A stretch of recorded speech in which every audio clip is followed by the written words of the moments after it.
धन धन सतगुरु तेरा ही आसरा। मालिक की प्यारी साध संगत जी, पूजनीय हजूर पिताजी के पवित्र अनमोल वचन ध्यान से सुने व उन्हें अपने जीवन में अपनाए जी।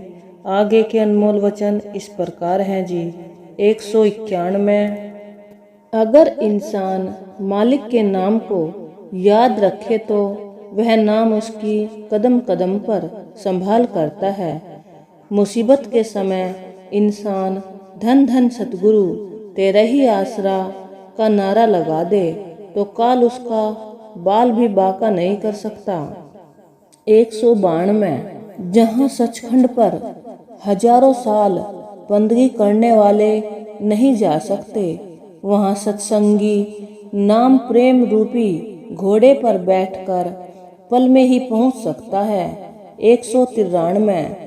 जो भी सत्संगी सुबह 2 बजे से 4 बजे के बीच उठकर मालिक का सुमरन करके जायज मांग मांगता है तो वह ज्यों की त्यों दरगाह में स्वीकार होती है। 194। जो भी इंसान सत्संग में चलकर आता है, वह चाहे चोर ठग बदमाश श्रद्धालु या अश्रद्धालु हो, सत्संग के फल से कोई खाली नहीं जाता। सत्संग में बरसती रहमत का हिस्सा हर किसी को अपने अपने अंतर हृदय रूपी बर्तन के मुताबिक मिलता है। 195। जिस तरह माता अपने छोटे बच्चे को सोते हुए देखती रहती है कि कब मेरा बेटा नींद से जागे और मैं उसे दूध पिलाऊं, उसका लाड़ लडाऊं, उसी तरह मालिक भी अपने शिष्य का इंतजार करता है कि कब वह मुझे याद करे और मैं उसे दर्शन दूं। 196। जैसे कांच के गिलास में डाली गई हर चीज साफ दिखाई देती है, उसी प्रकार मालिक को भी इस सृष्टि रूपी गिलास में से तीनों कालों में होने वाली घटनाओं का प्रत्यक्ष रूप से पता होता है, पर वे किसी का भी पर्दाफाश नहीं करते क्योंकि मालिक को पर्दा मंजूर है। 197। जब तक मन माया का पर्दा अंदर से नहीं हटेगा, तब तक प्रभु के 10 दीदार नहीं हो पाएंगे। राम नाम की दवा से ही यह मन माया का पर्दा हट सकता है। 198। इंसान कहर तो सहन कर सकता है, परंतु मालिक की मेहर सहन नहीं कर सकता, क्योंकि कई बार इंसान सतगुरु की रहमत को पाकर अहंकार में आ जाता है। 199। जो भी लोग मन का मुकाबले करते हैं, वे दुनिया की परवाह न करते हुए सत्संग में आते हैं। मालिक उनकी पूरी संभाल करता है। 200। सत्संग का अर्थ सच का संग, अर्थात जहाँ राम नाम की चर्चा हो।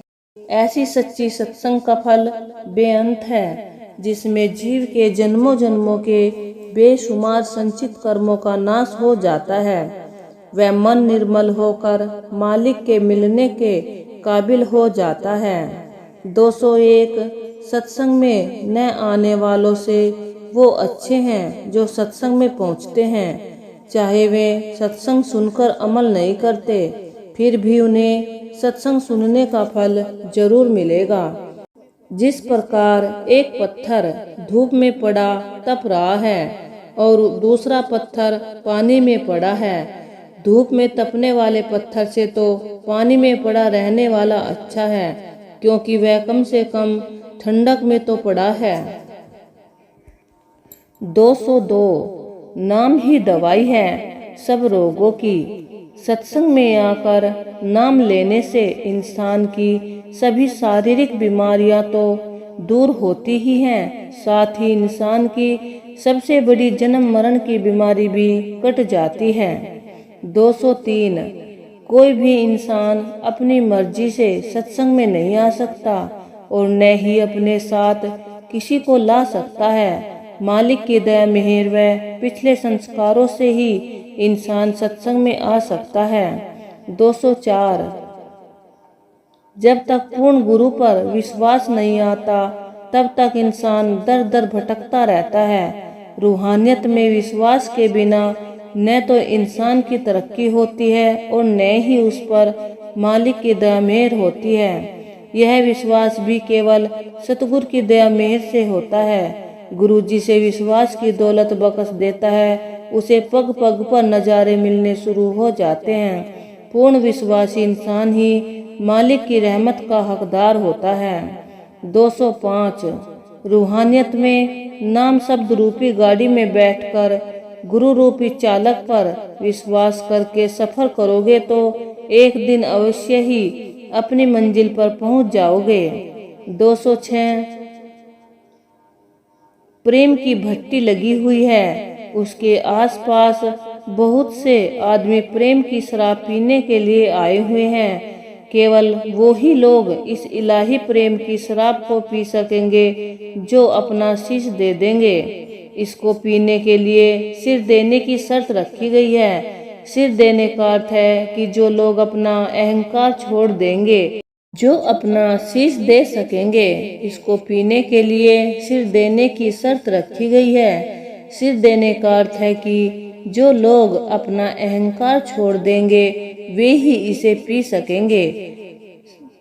207 सारी दुनिया राम राम अल्लाह अल्लाह करती है, परंतु इस प्रकार राम राम कहने से न तो राम के दर्शन होते हैं और न ही उसकी दया मेहर होती है।